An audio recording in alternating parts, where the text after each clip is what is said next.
On est dans la lettre de Jacques. Vous savez que Jacques était le frère de Jésus, chef de l'église de Jérusalem. Évidemment, petit frère de Jésus, Jésus n'a pas eu de grand frère, à toutes fins utiles. Parce que rappelons-nous quand même que même si on ne croit pas dans l'Immaculée Conception, que Marie a conçu Jésus vierge. Ça, on y croit. Ça, on y croit, parce que c'est la vérité. Je suis donc au chapitre 5 de cette épître qui est une épître très très pratique. Ça veut dire que la lettre de Jacques n'enseigne pas de doctrine en tant que telle.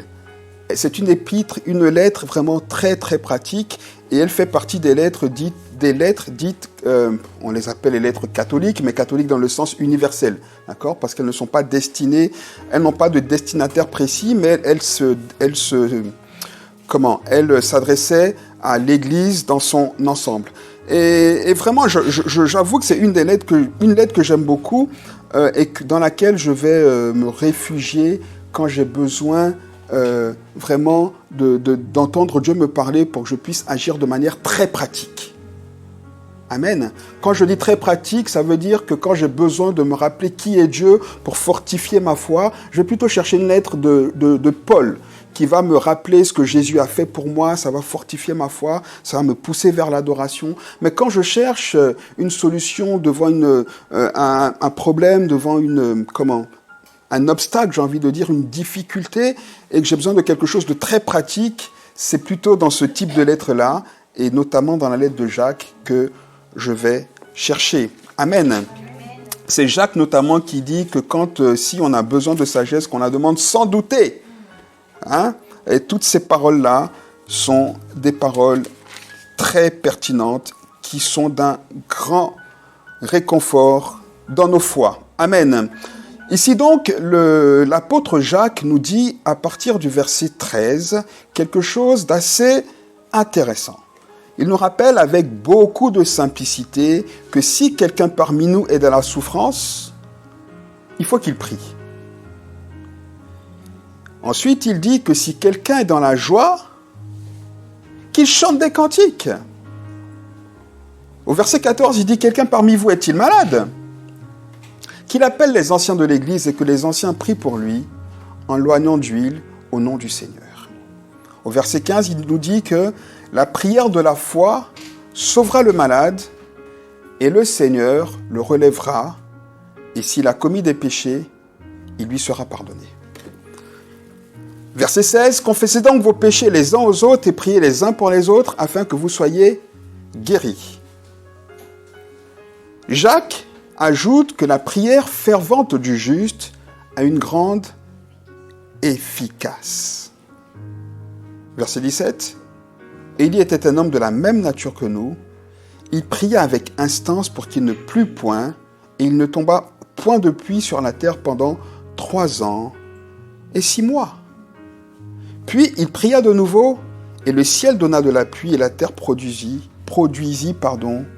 son fruit. » Amen. Alléluia.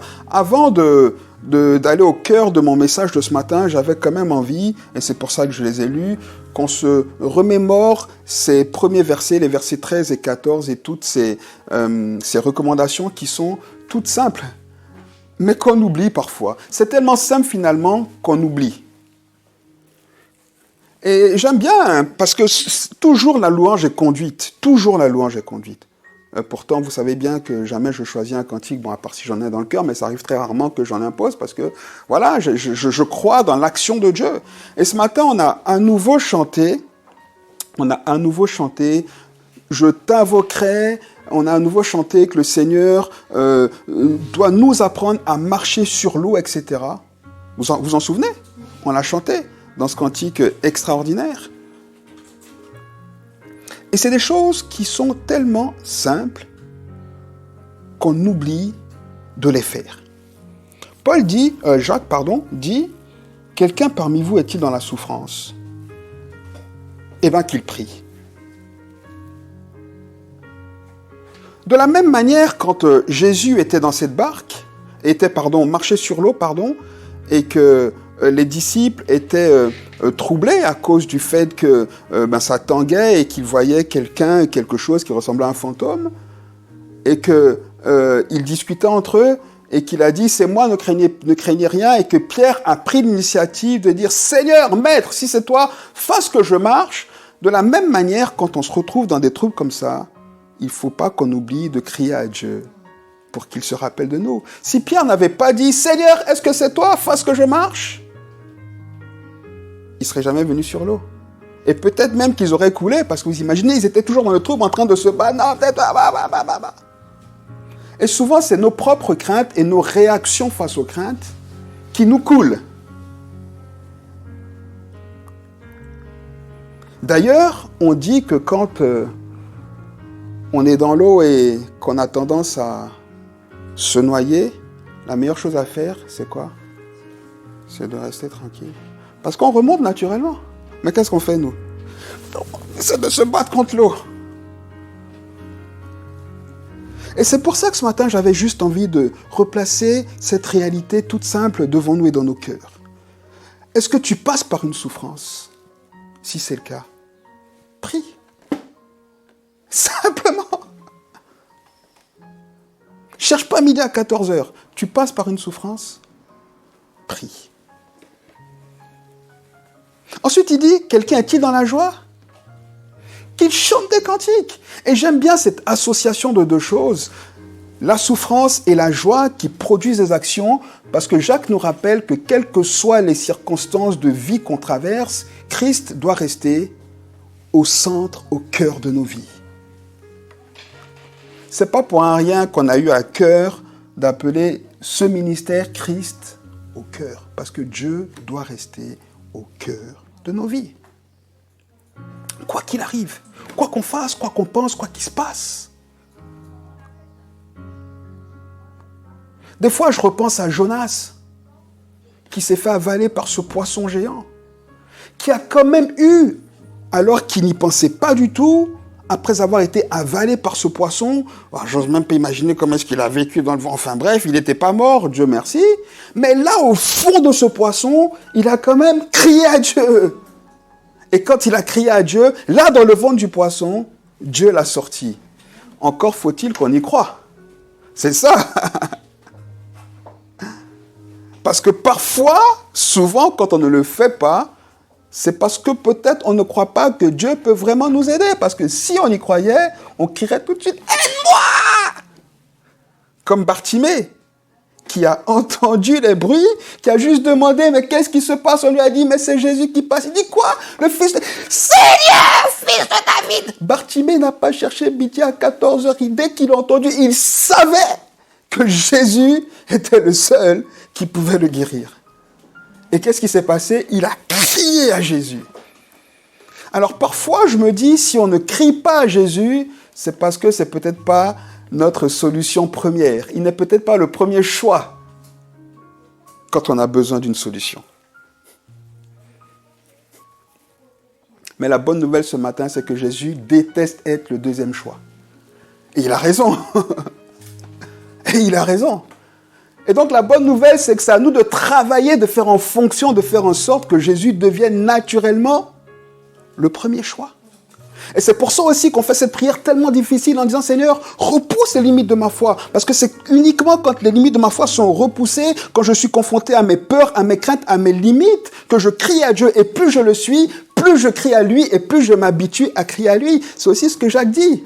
Dans son premier chapitre, il dit « Réjouissez-vous de traverser toutes sortes d'épreuves ». Il dit « Voyez vos épreuves comme un sujet de joie ». Quelqu'un parmi vous est-il dans la souffrance? Qui prie. Et à contrario, si tout va bien, n'oublie quand même pas de louer le Seigneur. Alléluia. Parce que l'un et l'autre nous préparent à aborder, à vivre la situation d'après. Alléluia. La prière nous prépare à la louange. Parce que quand on prie et qu'on s'attend à Dieu qu'il intervient, naturellement, qu'est-ce qu'on fait? On le loue. Et quand on est dans la louange, qu'on loue le Seigneur, quand l'épreuve vient, qu'est-ce qu'on fait? Parce qu'on est porté par la louange, on prie. Donc l'un et l'autre vont ensemble. Alléluia. C'est beau ça, non? Ensuite, il dit au verset 14, « Quelqu'un parmi vous est-il malade? Qu'il appelle les anciens de l'église et que les anciens prient pour lui en loignant d'huile au nom du Seigneur. Et la prière de la foi sauvera le malade. » Et ça aussi, de moins en moins on le fait dans l'église. Notre premier choix, c'est notre médecin. Attention, je ne dis pas qu'il ne faut pas aller consulter. Et jamais je n'ai dit ça. Mais en allant consulter, on peut aussi dire, est-ce qu'il y a les anciens dans l'église qui peuvent venir prier? Viens prier pour moi avec l'onction d'huile. C'est juste de l'obéissance en fait. C'est juste marche. Tu crois que c'est moi? Marche. C'est juste, maître, si c'est toi, permets que je marche. Première chose, viens prier pour moi. Si c'est toi, permets que je marche. Si Pierre n'aurait pas dit ça, Jésus ne lui aurait jamais dit, marche. Amen. Donc si vous n'appelez pas ou si on n'appelle pas un ancien pour dire, mais viens prier pour moi parce que je suis malade, la chose ne peut pas se faire. Et quand on le fait, même si on n'y croit pas, on prépare notre cœur, on dit, Seigneur, je ne sais pas trop, mais tu dis de le faire. Donc je le fais. Et tu te débrouilles avec ça. Et Dieu sait se débrouiller avec ça. Vous savez, l'évangile est tellement simple et plus j'avance dans ma foi, plus je me rends compte. Plus je me rends compte combien je faisais d'efforts pour avoir la foi quand j'étais jeune, et plus je me rends compte qu'aucun effort que je peux faire ne peut produire la foi en moi. Donc qu'est-ce que je fais? Je crois, en disant, Seigneur, je ne comprends pas tout. Mais la seule chose dont je suis sûr, c'est que tu es Dieu, et que tu peux faire. Donc fais. Tu dis de faire, moi je fais, je m'attends à toi. Amen. Tu dis que si je suis malade, que j'appelle les anciens et qu'ils prient, eh bien Seigneur, je suis malade. J'appelle un ancien. Je ne sais pas, ça va, mais je ne sais pas. Mais je l'appelle. Est-ce que tu peux venir prier avec moi? Selon Jacques 5, 14, en moignant d'huile, ou un mois d'huile. Et prie pour moi. Parce que la Bible dit que la prière de la foi sauvera le malade. Voilà ma foi. Je ne sais pas si ça va marcher. Mais la Bible dit, puisque la Bible dit, c'est que Dieu le dit. Et si Dieu le dit, c'est que c'est vrai. Donc je le fais.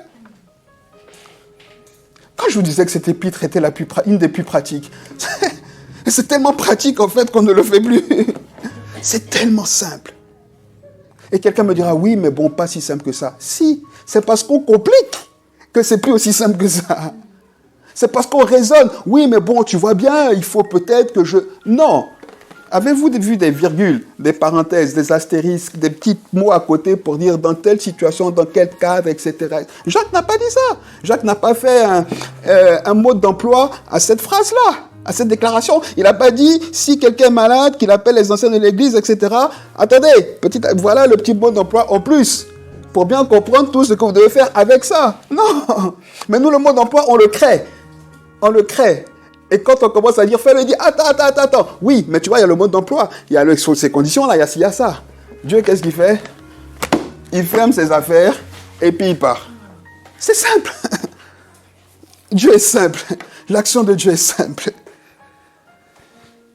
Bon, je vous évite le reste, mais prenez-le. Il dit, confessez donc vos péchés les uns aux autres. Bon, ça, là, à l'église, ça, c'est...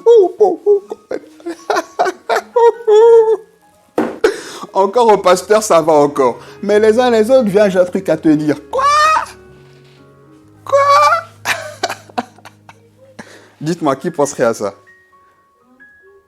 Hein? Lequel parmi nous là appellerait son frère ou sa soeur pour dire, écoute, j'ai fait un truc hier là, faut que je t'en parle. Parce qu'on est convaincu que l'autre va nous condamner. Mais c'est parce que l'autre ne nous a pas dit ce qu'il a fait avant hier. C'est ça le problème.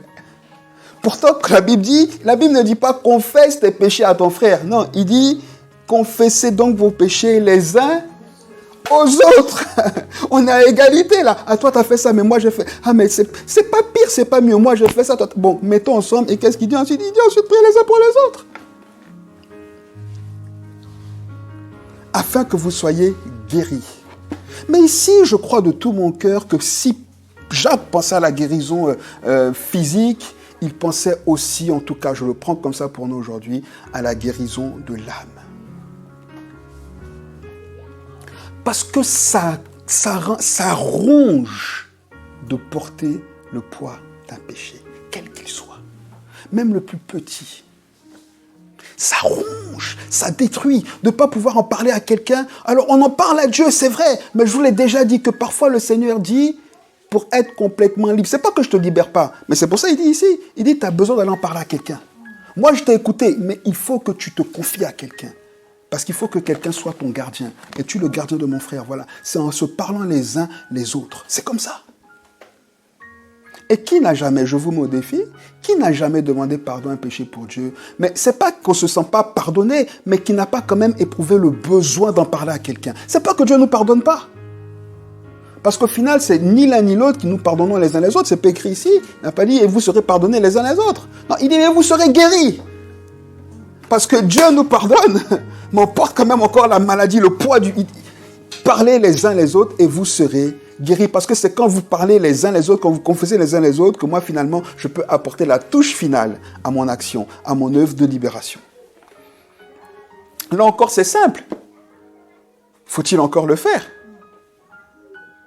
Et là encore, on a notre petit mode d'emploi. Oui, mais tu vois bien le frère, là, la sœur, là, qui va commencer à me juger, bah, tu vois bien, et puis tu vois bien, je ne vais quand même pas aller parler à lui ou à elle. Bon, moi, je n'ai pas vu de mode d'emploi. Hein. Après, chacun est libre avec Dieu, il fait comme il veut. Hein. Je sais que c'est dur. Je sais que je dois le faire. Évidemment, je ne vais pas saisir la première personne venue. Ah, j'ai un truc à te dire. Tiens quoi, hier, j'ai fait un truc. Ouais, bon, ok, ouais. Bah. Non. C'est dans le cadre de l'Église, frères et sœurs. Vous comprenez? Ensuite, il y a cette phrase extraordinaire qu'on aime tous, que Jacques nous dit ici. Il dit que la prière fervente du juste a une grande efficace, ou est d'une grande efficacité. Ce verset-là est très problématique. Je vais vous dire pourquoi. Parce que dans notre culture occidentale, il est à l'encontre de notre manière de fonctionner.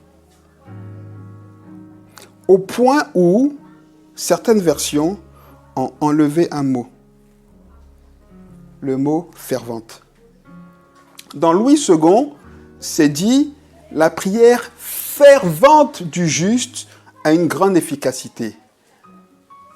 Dans la version Semeur, il dit « Quand un juste prie, sa prière a une grande efficacité ». Il manque un mot. Lequel? Fervente.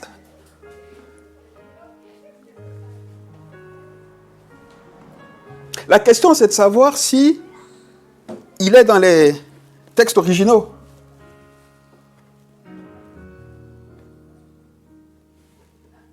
Et la réponse est oui. On peut traduire ce mot autrement, mais le sens y est. Le fait est que ici, Jacques nous dit que la prière qui a une grande efficacité est une prière avec une caractéristique précise. C'est pas juste quand un juste prie. La première caractéristique, évidemment, c'est la justice de la personne qui prie. Mais cette justice, ni vous ni moi ne pouvons rien faire pour l'obtenir. Donc elle ne disqualifie personne, au contraire, elle qualifie tout le monde. C'est pour ça que Paul dit ça. Paul dit, Jacques dit, mais en fait, vous êtes déjà juste. Et comprenez qu'en tant que juste, quand vous priez, c'est efficace. Pourquoi? Parce qu'un juste a accès au trône de Dieu. Et s'il a accès au trône de Dieu, il a accès au cœur de Dieu. Et s'il a accès au cœur de Dieu, c'est que quand il parle, Dieu l'écoute. Alors que la Bible dit, Dieu dit que quand vous priez, sachez que je vous écoute. Et croyez que parce que je vous écoute, alors je vous exauce. Donc en fait, ce mot-là ici, la justice, la personne qui est juste, qualifie tout le monde. Elle nous met tous au point de départ. Personne n'est exclu. Il n'y a pas de faux départ. On doit dire Amen ici. Jacques est en train de nous dire, mais réveillez-vous quand vous priez. C'est efficace. Si vous priez. Mais sinon, quand vous priez, c'est efficace. Jacques nous rappelle qu'on a l'arme la plus destructive, spirituelle, mais qu'on ne s'en sert pas. Il dit, quand tu pries, c'est efficace. C'est une grande efficacité. C'est pour ça qu'il est allé gentiment. Il dit, quelqu'un est-il dans la souffrance? Qu'il prie. En fait, on se dit, mais c'est trop simple. Mais depuis, je prie, je prie. Non, mais il manque quelque chose à cette prière-là, en vérité. Parce que si la première caractéristique, c'est qu'on soit juste, et j'ai dit que c'est une caractéristique inclusive, il y a une deuxième dont on s'exclut nous-mêmes, souvent. Soit parce qu'on ne la comprend pas, soit parce qu'on ne veut pas l'entendre, soit parce qu'on fait le choix, comme certaines traductions, de dire « ouais, non, mais bon, tu dois pas... » Qu'est-ce qu'il dit? Il dit la prière qui est comment? Fervente. Fervente. Et même si on veut sortir ce mot de cette phrase-là, de toutes les façons, l'idée de Jacques se retrouve dans le verset suivant. Quand il dit « Élie était un homme de la même nature que nous », il pria avec instance. C'est même si on exclut le mot « fervent » du verset 16, l'idée est reprise, toujours soulignée par Jacques au verset 17, quand il nous donne l'exemple pratique de comment faire. Ok, réfléchissons 2 secondes à ce mot « fervent ». Fervent, ça veut dire quoi? Vous savez que la ferveur, ça implique l'émotion, hein? Pour comprendre un peu la ferveur, il faut aller peut-être, même si vous n'aimez pas le foot, dans un stade de foot. Là, vous comprendrez ce que c'est que là. Ou dans un concert. Là, il y a la ferveur. Ouais, qui ne s'en déballe pas. Ouais. On a l'impression que les gars, ils sont fous. On dirait qu'ils sont drogués. Bon, certains, mais la vérité, c'est que c'est la ferveur. Ouais. Et tout le match, 90 minutes, les gars, ils crient. Des fois, des concerts de 3 heures. Yeah. Oui, les champions. Les gars, demain, qu'est-ce que t'as? J'étais à un concert. C'est ça la ferveur. Bon, maintenant, qui a déjà prié comme ça? C'est la clé. C'est la clé. C'est la clé. Prière fervente.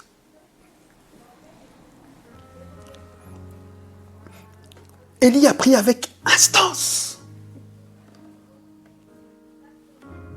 Ce n'est pas nécessairement de la supplication, mais c'est le fait d'insister, de dire « Tant que tu n'agis pas pour moi, je ne pars pas. » Mais Jacob nous a montré l'exemple. Il dit « Tu ne me bénis pas, je ne te lâche pas. »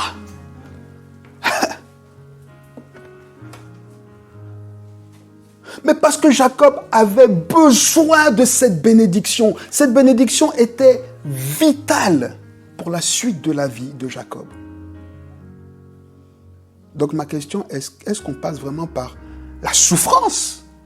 Parfois. Parce que quand on souffre,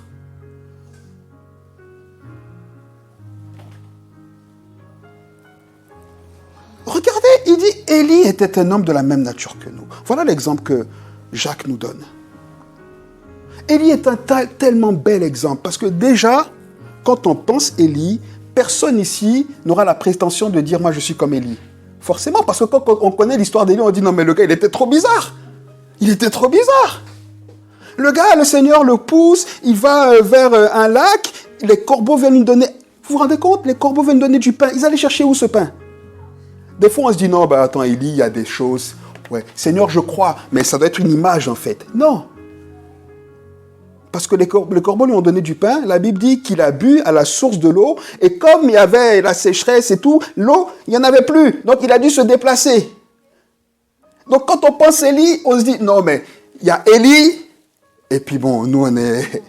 Mais Jésus dit que le plus petit parmi nous est plus grand qu'Élie. C'est pour ça que Jacques se lève et il dit, Élie, là, vous parlez d'Élie, Élie, il était comme toi et moi.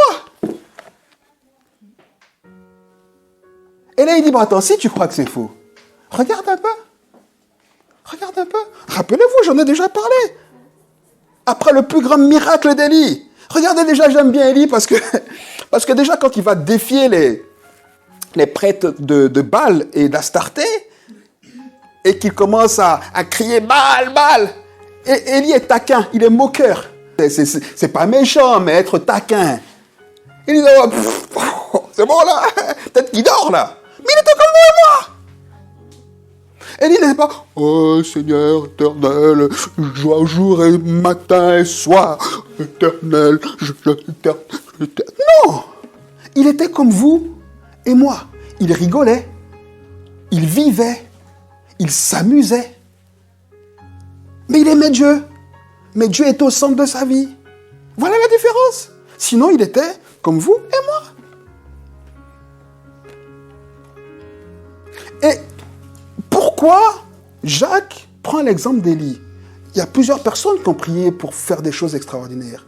Mais parce que Élie, avec Saül, qui n'est pas un bon exemple ici, est la personnification de l'homme de Dieu, de l'homme de foi, qui passe par la dépression, par la faiblesse émotionnelle, par les limites de l'âme. Et c'est ça souvent qui nous fait croire que non, on ne peut pas, parce que moi, il dit, mais Élie, il a été dépressif, au point où il a crié à Dieu, Dieu dit, calme-toi, Dieu l'a hospitalisé. Bon, c'est une image, pour le coup. Mais Dieu a dû calmer son âme. Et pourtant, avant ça, oh, Éternel, montre-leur que je parle en ton nom, le feu est descendu à avaler l'eau, la Bible dit. Moi, le grand Élie, il a dit, prenez les prophètes de Baal. Il les a égorgés, 400 prophètes, il les a égorgés, il était fort. Comme nous, quand on remporte de grandes victoires.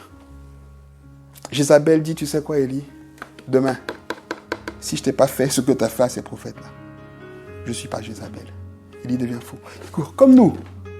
Dès qu'on a une petite peur, on a oublié. Et donc, on se dit, non, mais moi, je ne suis pas comme Élie. Si. Parce qu'Élie a vécu la même chose. Oui, ok, mais bon, tu vois bien, Élie, il a mangé un gâteau, il a couru pendant 40 nuits et 40 jours. Oui, mais tu n'en as pas besoin. Toi, tu as témoigné à quelqu'un, Élie n'aurait jamais pu le faire, peut-être, tu ne sais pas. Toi, tu as fait un truc qu'Élie n'aurait jamais fait. C'est pas une affaire de comparaison, là. C'est pour ça qu'il parle de nature. Il ne dit pas, Élie a fait des grands miracles et vous ferez comme lui. Non, il dit, il était de la même nature. Donc, ce qu'on doit comparer ici, c'est la nature. Donc, apprenons à nous regarder avec les yeux de Dieu. Comment est-ce que Dieu nous voit? Quand Dieu nous voit, il dit, tu es un champion, tu es juste, ta prière est d'une grande efficacité. À toi de décider d'en faire ce que tu veux.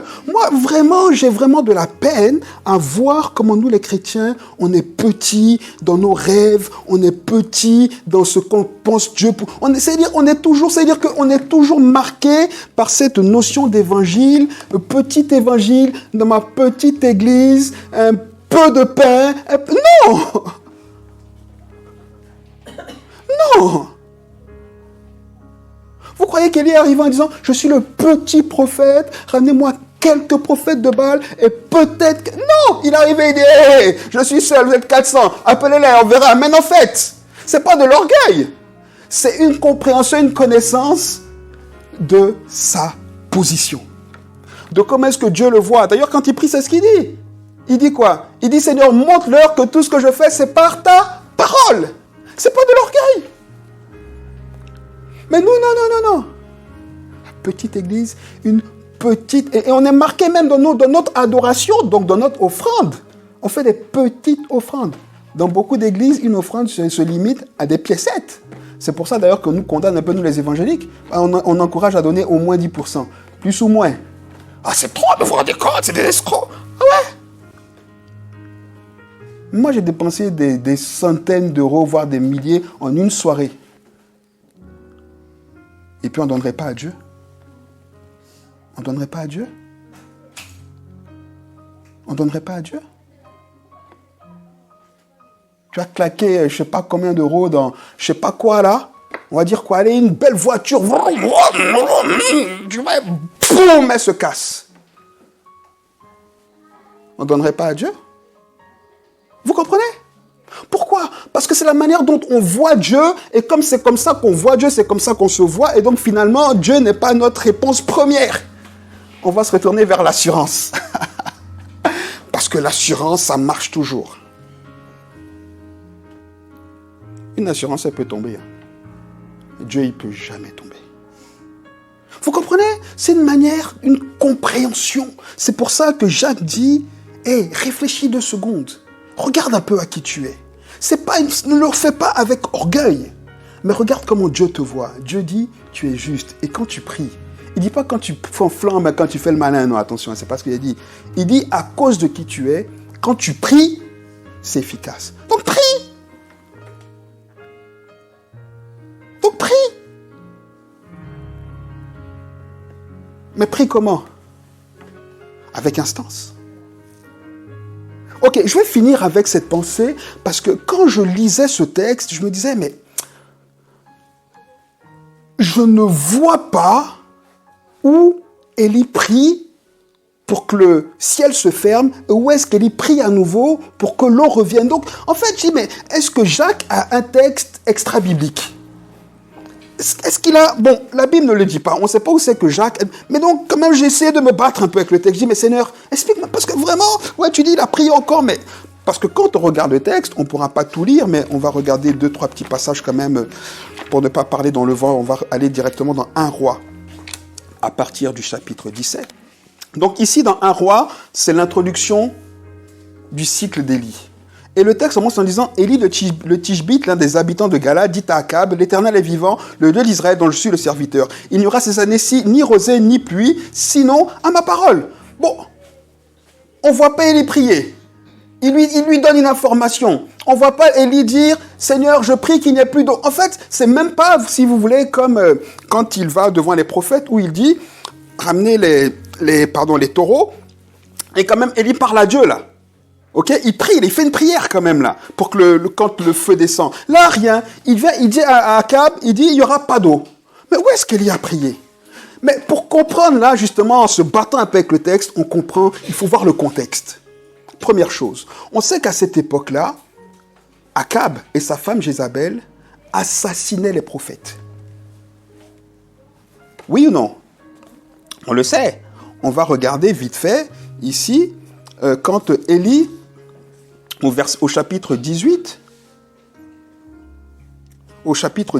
à partir du verset 9, d'accord? C'est Élie, je vous refais le contexte vite fait, c'est Élie qui rencontre un serviteur d'Akab, quelqu'un qui était proche de la cour, un homme de main du roi Akab, à qui Akab a demandé d'aller regarder s'il y a quand même encore des courants d'eau qui ne sont pas secs dans le pays, parce qu'il n'y a plus d'eau, les bêtes sont en train de mourir, etc. Il a cherché Élie partout, nous dit le texte. Et donc, et la Bible dit que ce gars qui s'appelle Abdias craignait Dieu, qu'il aimait le Seigneur. Vous êtes avec moi? Donc Élie rencontre Abdias, il apparaît devant Abdias, et il dit à Abdias, écoute, va dire à Akab que je suis là. Abdias dit, non mais attends Élie, il va me tuer, voyons. Je vais aller le voir. Quand il va arriver, le Seigneur va te déporter je ne sais où. Il va dire, mais tu te fous de moi? Enfin, il dit, non, fais pas ça. Et il lui dit, ne sais-tu pas ce que j'ai fait? Il lui dit ici, au verset 13, n'a-t-on pas dit à mon Seigneur ce que j'ai fait quand Jézabel fit quoi? Tua les prophètes de l'Éternel. J'ai caché 100 prophètes de l'Éternel, 50 par 50 dans une caverne, et je les ai nourris de pain et d'eau. Donc ça veut dire que le royaume d'Akab, le pouvoir d'Akab était en guerre, mais vous le savez, Jézabel, la tueuse d'hommes de Dieu, de prophètes, avait une mission, tuer tous les prophètes de l'Éternel. Donc déjà, Élie se trouve dans ce contexte-là, sa vie est clairement menacée. C'est pas une blague. C'est pas une blague. Et quand on comprend ça, on peut d'entrée et d'office, quand on lit ce que Jacques nous dit, comprendre que Élie faisait quoi pendant ce temps? Il criait à Dieu. Il criait à Dieu. Seigneur, fais quelque chose. Interviens. Regarde la méchante Jézabel. Regarde le méchant Akab. Seigneur, fais quelque chose, oui ou non? Voilà ce qu'Élie faisait dans le secret avant d'apparaître comme étant le grand Élie. Élie priait. Amen. Ah, on verra encore un peu plus loin hein, comment est-ce que c'est souligné, parce qu'il y a quand même 2-3 indices qui nous le montrent. Et donc, c'est à force de prière, et finalement, aujourd'hui, on peut vraiment même comprendre ces choses-là. Regardez un peu ce qui se passe, petite comparaison, avec la guerre entre l'Ukraine et la Russie. Qu'est-ce qui se passe ? Qu'est-ce que les nations essaient de faire ? Elles essaient de frapper la Russie où ? Leur portefeuille, économiquement. Parce que si on te frappe économiquement et que tu es serré par la gorge, tu ne peux plus manger, qu'est-ce que tu fais ? Tu lâches, parce que tu as faim. Parce que tu vois que tu vas mourir, personne ne se laisse mourir de faim. Ok ? Et c'est exactement ce que l'Éternel a fait avec Akab. Il dit, ok, tu sais ce que je vais faire ? On va envoyer la famine, on va sécher les eaux, et puis on va voir ce qu'il va faire. Akab devenait fou. Il dit à Abdias, va voir s'il y a encore quelques cours d'eau, au moins qu'on ne soit pas obligé d'abattre nos bêtes, qu'on ne soit pas obligé de perdre toute notre fortune, notre richesse. Donc faisons quelque chose. Ça a fait réagir Akab. Akab était dans les bonnes dispositions pour écouter Élie. Vous comprenez ? C'est exactement ce qui s'est passé. Mais qu'est-ce qui s'est passé ? Qu'est-ce qui a flanché comme ça le cœur d'Akab ? C'est la prière d'Élie. C'est la prière d'Élie. Élie a dit à Dieu, fais quelque chose. Fais quelque chose, fais quelque chose. Dieu lui a dit, ok, qu'est-ce qu'on fait ? Il dit, tape Akab, tape. Peut-être qu'Élie a dit, tue-le. Peut-être Dieu a dit, non, je ne vais pas le tuer maintenant. Qu'est-ce qu'on fait ? Ok, frappe-le. Économiquement. Élie va. Qu'est-ce qu'il dit ? Il n'y aura pas d'eau.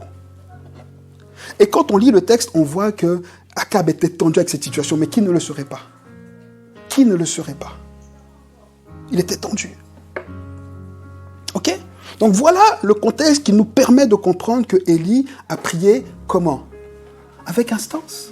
Parce qu'une prière comme ça, on ne la fait pas une fois. On prie parce que notre vie est engagée.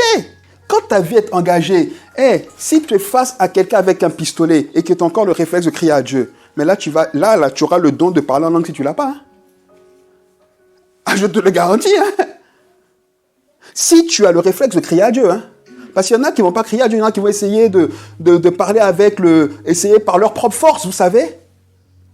Comme on a dit tout à l'heure, quand on commence à se noyer, qu'on essaie de... Non, mais si tu as le réflexe de crier à Dieu parce que tu vois que ta vie est en danger, là tu ne vas pas dire Seigneur, aide-moi. Non, là, Seigneur, je t'en supplie, oh Jésus, je te commande au nom de Jésus maintenant. Toutes les prières que tu n'as jamais faites là, avec instance et ferveur, tu vas les faire.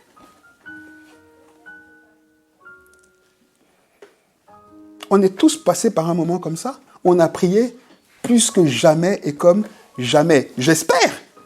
Mais ça, ce n'est pas qu'une fois. Puisque la Bible dit, Jacques dit, quelqu'un passe-t-il par la souffrance qu'il prie. Donc, toutes les souffrances qu'on affronte, toutes les difficultés, toutes les peurs qu'on affronte, on doit les aborder de cette manière-là. Les porter à Dieu dans la prière, dans une prière fervente. C'est ça. Et on le voit. On voit quand le Seigneur sort Élie et qu'il dit, bon, ok, maintenant tu vas voir Akab et tu lui dis que je vais faire tomber la pluie maintenant. Chapitre 18. Élie, donc, il va. Il dit à Akab, il dit, écoute, chapitre 18, verset 41. Élie dit à Akab, monte, mange et bois. Réjouis-toi, il lui dit. Il dit, maintenant fais la fête, car il se fait un bruit qui annonce la pluie. Il dit, il va pleuvoir maintenant. Il va pleuvoir. Mais vous voyez pourquoi Jacques dit qu'Élie était de la même façon que nous ? Parce que quand bien même Élie a déjà prié avec instance et qu'il a vu que la pluie n'est pas tombée, Élie ici, il fait une déclaration en ayant prié, en ayant la conviction que Dieu va faire, mais il y a quand même le doute. Quand on lit plus loin, Akab monta pour manger et boire. Mais Élie, plutôt que de se réjouir, la Bible dit, mais Élie. Verset 42, plutôt que de se réjouir, lui, qu'est-ce qu'il fait ? Il monte au sommet du Carmel. Quand on monte au sommet d'une montagne, c'est une image pour dire que là-bas, on va pour chercher Dieu, pour rencontrer Dieu. C'est ce que Moïse a fait. Vous vous rappelez ? Il monte au sommet du Carmel. Il va au sommet du mont Carmel. Et qu'est-ce qu'il fait ? Il se prosterne. Il se prosterne contre terre. Il met son visage entre ses genoux. Et qu'est-ce qu'il fait à votre avis ? Qu'est-ce qu'il fait ? Il prie. Dieu lui a dit, je vais envoyer la pluie. Élie ne fait pas la fête. Oui, ok. Nous, c'est ce qu'on fait parfois. Dieu a parlé, on sort de la chambre. Ouais, bon, mais c'est bon, Dieu a parlé, maintenant il va faire. Non. Prie. jusqu'à ce que tu passes par la joie, jusqu'à ce que tu aies vu Dieu à l'œuvre. Et quand tu es dans la joie, que tu as vu Dieu à l'œuvre, maintenant, qu'est-ce que tu fais? Loue l'Éternel. C'est ce qu'il fait. Et il prie. Il dit à son serviteur, verset 43, monte, regarde du côté de la mer. Il dit, mais va voir, est-ce qu'elle vient quand même cette nuit? Parce que j'ai dit qu'elle va venir, hein? Comme si Élie avait perdu sa foi en Dieu. Il reste dans la prière. C'est pour ça que Jacques dit, on est fait comme lui. Mais servez-vous de cet exemple-là. Il prie, il dit, retourne, il dit à son serviteur, 7 fois, vas-y, est-ce que ça vient? Et voici, dit au verset 44, là, le texte, un petit nuage qui s'élève de la mer et qui est comme la paume de la main d'un homme.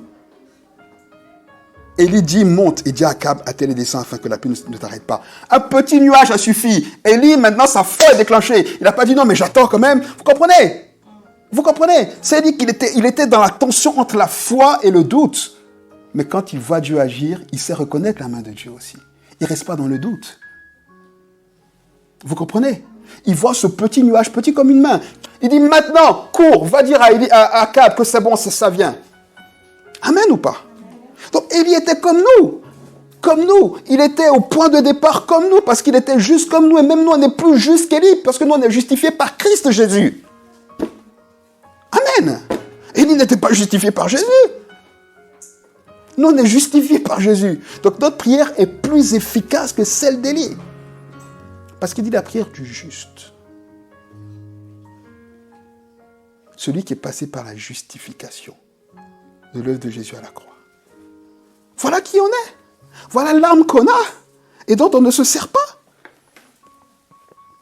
Et donc ici, on voit clairement que Élie était un homme de prière. Un homme de prière. Mais Élie avait une clé, comme je vous l'ai dit, que Jacques souligne. Quand Élie priait, il priait avec ferveur.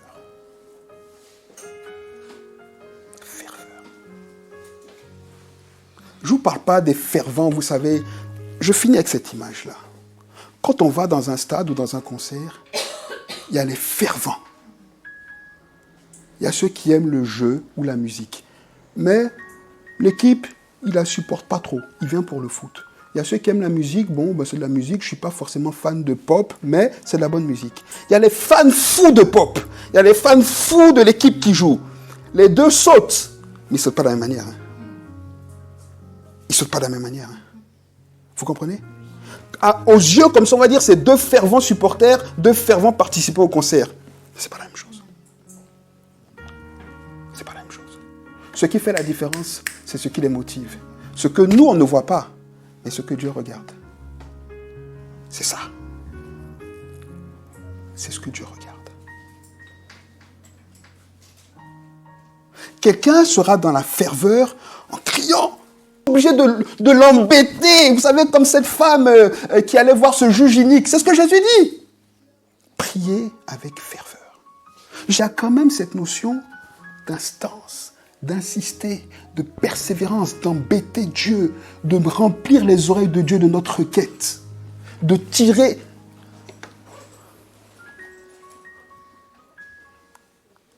Vous voyez un enfant quand il veut quelque chose ou pas? C'est ça. Mais c'est ce que Jésus dit quand il parle de cette veuve qui réclame son dû à ce juge méchant. Elle n'a pas d'autre solution. Il le juge, il dit, mais même si je suis méchant, mais comme elle m'embête là, je vais me libérer de ça. Dieu ne nous voit pas de la même manière, mais il attend qu'on ait le cœur de cette dame-là. Le cœur d'Élie, qui prie avec ferveur. C'est la prière de la foi. Parce que quand tu demandes avec insistance et instance quelque chose à quelqu'un, c'est que toi-même tu es convaincu que la personne est capable de te donner. Et que tu dis à la personne, je compte sur toi seul. Oui ou non? Amen.